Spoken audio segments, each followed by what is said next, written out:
అసలు ఎవడ్రా వాడు? ఎలా వచ్చాడు, ఎలా వెళ్ళాడు? బయటివాడా లేదంటే ఇంటి దొంగలు దుండగుడికి సహకరించారా? ముంబైలోనే కాదు దేశవ్యాప్తంగా ఇప్పుడు ఇదే చర్చ. సైఫ్ అలీ ఖాన్ పై అటాక్ కేసులో ముంబై పోలీసుల ఎంక్వైరీలో డొంక కదులుతోంది.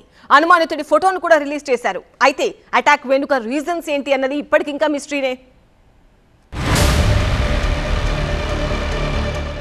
అర్ధరాత్రి ఇంట్లోకి చొరబడి సైఫ్ పై దాడి చేసిన వ్యక్తి ఇతనేనా? ఎవడీడు, దేనికని ఇంతలా బరితెగించాడు? సీసీ ఫుటేజీ ఆధారంగా అనుమానితుడి ఫోటో అయితే రిలీజ్ చేశాడు. పాష్ ఏరియా, టైట్ సెక్యూరిటీ ఉండే బాంద్రాలో ఇలాంటి ఘటన జరగడం అంటే మామూలు విషయం కాదు. దుండగుడు చోరీ కోసమే వచ్చాడా? దాడి వెనుక హత్యకు కుట్ర కోణం ఉందా? సైఫ్ ఇంట్లో ఫోరెన్సిక్ టీం కీలక ఆధారాలని సేకరించింది. వైడ్ యాంగిల్లో ఎంక్వైరీ జరుగుతోంది. దాడికి పాల్పడ్డ వైనం చూస్తే దుండగుడి టార్గెట్ చోరీ చేయడం కాదని, అంతకు మించి కుట్రుందనే అనుమానాలు వ్యక్తమవుతున్నాయి. ఒకటి కాదు, రెండు కాదు, 6 చోట్ల కత్తితో దాడి చేశాడా దుండగుడు.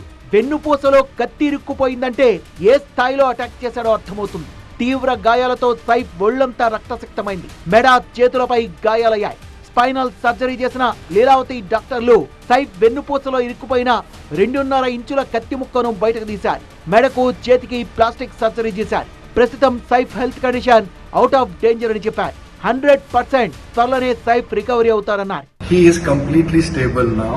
He is in a recovery mode and he is completely out of danger.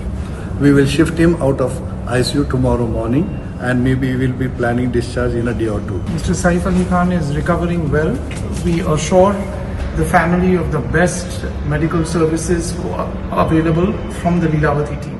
Saif is safe, కానీ దాడి వెనుక అసలు కారణాలేంటి అనేది బయటకు రావాల్సింది. మెడలో స్కార్ఫ్, బ్యాగ్ వేసుకున్న ఇతను తెల్లవారుజామున 2:30 తర్వాత మెట్లు దిగుతున్న దృశ్యం సీసీ ఫుటేజ్ లో కనిపించింది. తనొక్కడైనా ఎవరైనా వెంటొచ్చి ఉన్నారా? ఇన్సైడ్ ఎవరైనా కోఆపరేట్ చేశారా? అటాక్ కే పీచే ఫుల్ పిక్చర్ ఏంటో త్వరలోనే తెలుస్తామన్నారు డీసీపీ దీక్షిత్. एक्यूज्ड को जल्दी अरेस्ट करने की कोशिश हमारी चल रही है और एक बार एक्यूज्ड अरेस्ट हो जाता है तो उसके बाद आगे के डिटेल्स ये हम आपसे डिस्क्लोज कर पाएंगे. एक एक्यूज्ड आइडेंटिफाई हो चुका है, उसने स्टेयरकेस का यूज़ किया था, ये पता चला है. उस एक्यूज्ड को अरेस्ट करने के लिए टीम्स फील्ड पर है. 10 डिटेक्शन टीम्स हैं जो अलग अलग डायरेक्शंस में काम कर रही है. एक एक्यूज्ड है, वो एक्यूज्ड की मूवमेंट उस अपार्टमेंट में कल रात में ये इंसिडेंस के समय पे देखी गई है.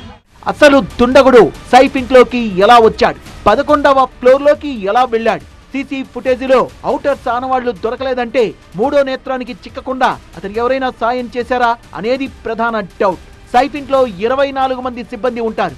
వాళ్లలో ఎవరైనా దుండగుడికి సహకరించారా? దాడి చోరీ కోసమేనా లేక కుట్ర కోణమా అనే అనుమానాలు వ్యక్తమవుతున్నాయి. ఎన్కౌంటర్ స్పెషలిస్ట్ దయానాయక్ ఆధ్వర్యంలో క్రైమ్ బ్రాంచ్ కు చెందిన 10 టీములు దర్యాప్తును ముమ్మరం చేశాయి. అనుమానితుడి ఫోటో తెరపైకొచ్చింది, కానీ దాడి వెనుక అసలు కథేంటో త్వరలోనే తెలుస్తామన్నారు పోలీసులు. విచారణలో భాగంగా ప్రత్యక్ష సాక్షి మెయిడ్ లీమా సహా సైఫ్, కరీనా స్టాఫ్ అందరినీ కూడా ప్రశ్నిస్తున్నారు. చోరీ కోసమైతే ఇంత బరితెగించే సీన్ ఉండదనే అభిప్రాయం వ్యక్తమవుతోంది. మరి అటాక్ కే పీచే అసలు రీజన్ ఏంటి? చోరీ కోసమే వచ్చాడా? ప్రీ ప్లాన్డ్ అటాకా? తెలిసిన వాళ్ల హస్తం ఉందా? అన్ని నిజాలు విచారణలో తెలుస్తాయని మహారాష్ట్ర సీఎం ఫడ్నవీస్ అన్నారంటే అటాక్ వెనుక ఖచ్చితంగా ఏదో కుట్రుందనే చర్చ జరుగుతోంది.